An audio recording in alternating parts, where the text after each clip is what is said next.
ShinRobjira.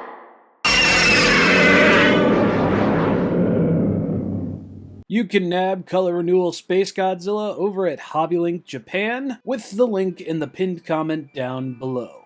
And SpaceGodzilla will be standing at over 6 inches tall. Now let's take a look at this here tag. That way I can show you nothing much has really changed. We've just got 2024 and no 65th anniversary logo. The back of the tag will remain the same, and bent to all hell, Bandai HobbyLink Japan, please stop shipping your tags like this. It messes them up, and yeah, look, there's the inside of the tag. Let's toss this guy into a crystalline prison and see if he likes it. And just so y'all can see, here they are. They're practically the same. The sky might be a bit bluer in this tag than it is over here. And we've got this over here, Bandai Namco, where it won't be present there. Now shall we take a look at the figure, please? SpaceGodzilla, in terms of detailing, is going to be the exact same figure we've been getting for a very long time now. His face is still going to look ungodly goofy and toothy, he's still gonna have the gap, and the tip of his tail is still going to remain unpainted. So yes, the major change here is definitely going to be in color only. There you go, for anybody who wanted to know, you can click off now.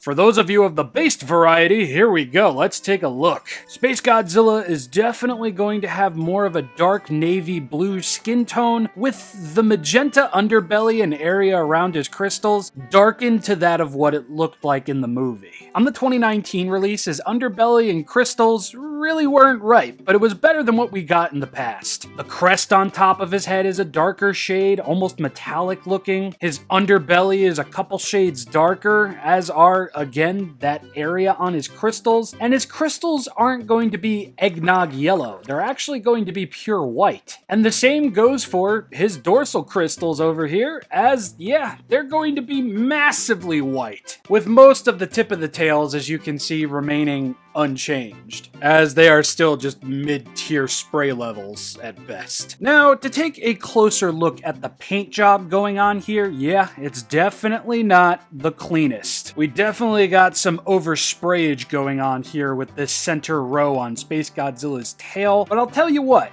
the stark white versus eggnog yellow is definitely welcomed. While I do very much share the opinion that SpaceGodzilla is well overdue for a new mold, I won't deny that the paint job he was given this go-around is definitely much better. The details mixed with paint job definitely feel like they're at their final form. I don't know how else Bandai could perfect this particular mold. And who knows, maybe this will be the mold's swan song. I do absolutely feel SpaceGodzilla has deserved a new mold for quite some time, but Bandai is going to Bandai and there's not much else we can do about it. And they went so far with the term color renewal that his tongue on the inside is actually a darker shade. Just look at that! And I'm glad they kept the gloss for the inside of his mouth too. Now I don't know if the eyes are going to be like this for every copy, but I feel like this is the most even I've ever gotten SpaceGodzilla's eyes with a vinyl figure. Because Color Renewal Boy versus 2019 release over here is definitely better. Bro definitely got bonked. Even the retro color version was a little on the off-ish side.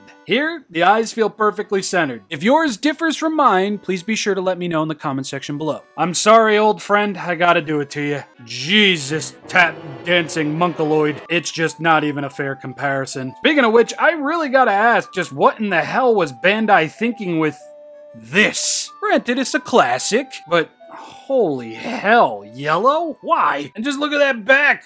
Good lord! SpaceGodzilla's claws are going to be dipped in white on both sides, wouldn't you know? And his toes are going to be massively white. Like, they laid the white paint down something thick. Did his feet always look like friggin' waffle sticks? Oh yeah. A little bit. Yeah, Bandai, I think it's time for a new Space G mold. I've talked about this figure quite a few times already, so I'm very sorry if there's no new major developments going on within this video. But I appreciate Bandai going back to the drawing board and giving SpaceGodzilla a fresh new coat of paint. Literally. I really do think this is the definitive vinyl version of SpaceGodzilla, and I will probably remain rather unflinching on that take until Bandai do develop a new mold for Space G. Seriously, just rework the head and get rid of that. Please, you don't gotta do much in that regard. The details are fantastic. They're never not fantastic. Unless we're talking about Zilla, which...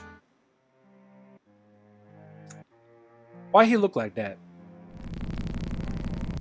But who cares, we're getting it. And you know what? I really couldn't be happier with this guy. I am going to give him 2 solid stars in terms of paint and detail. Here is 2005 SpaceGodzilla, 2019 SpaceGodzilla, and now 2024 SpaceGodzilla, all lined up just so y'all can see this isn't where we started, but where we started was even more colorful and off-brand. This is where I started, and this is where we are now. And I don't mean to get, you know, much here, but I feel like the crystals over here are much higher and at a somewhat different position on this figure versus these two. These two match up perfectly fine. This guy does not. In fact, even Retro Color Space Goji is different as compared to these three. Again, these two match up pretty well. These two don't. But before I get too ahead of myself, let's just go into size comparisons. Shokugan, movie. Not king, but pretty much. Trendmasters, keychain. Articulation has not changed even a smidge. Still gonna get a swivel at the head and at the arms. Nothing at the legs, nothing at the torso, but a full swivel at the tail.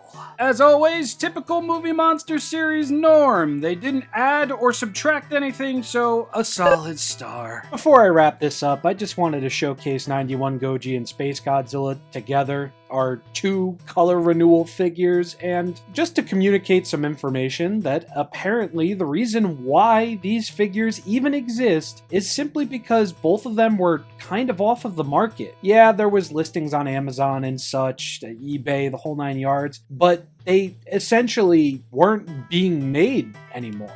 So Bandai kind of took that point to go back to the drawing board and fix up their paint jobs. To which I say, yo, Bandai, you could do more color renewals if you really want to. Figures like Megalon could really use more paint, to be completely honest. And I'm sure there's more figures out there that have been released in the 10 years since the Movie Monster series started back up that could definitely use a touch-up in terms of their paint and just more of it. And people are willing to pay an extra $5 to $10 for a little bit more paint. Don't skimp out on us. And there is a critical difference between a figure just needing better looking paint and a figure needing more. And unfortunately, when it comes to the Movie Monster series, it really does seesaw between the two rather frequently. Now, I wouldn't go about calling this guy a necessity. No, far from it. But for those of you who've always wanted a vinyl, screen-accurate SpaceGodzilla, this is probably the best we're gonna get unless you get an X Plus figure, I guess. You know, this is my 4th SpaceGodzilla figure. I definitely don't need another one, Bandai. Unless it's a Trendmasters repaint. I'll wait for Super 7. I know you know that I don't know something there, Canuck. Anyway, I've been ShinRobjira. I do so hope you all enjoyed. When next we meet, I will be talking about the Heat Ray version of Godzilla from Godzilla -1. As of right now, FedEx says tomorrow. So, I'll either see you tomorrow or Thursday.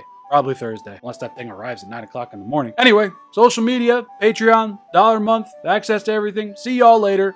Peace.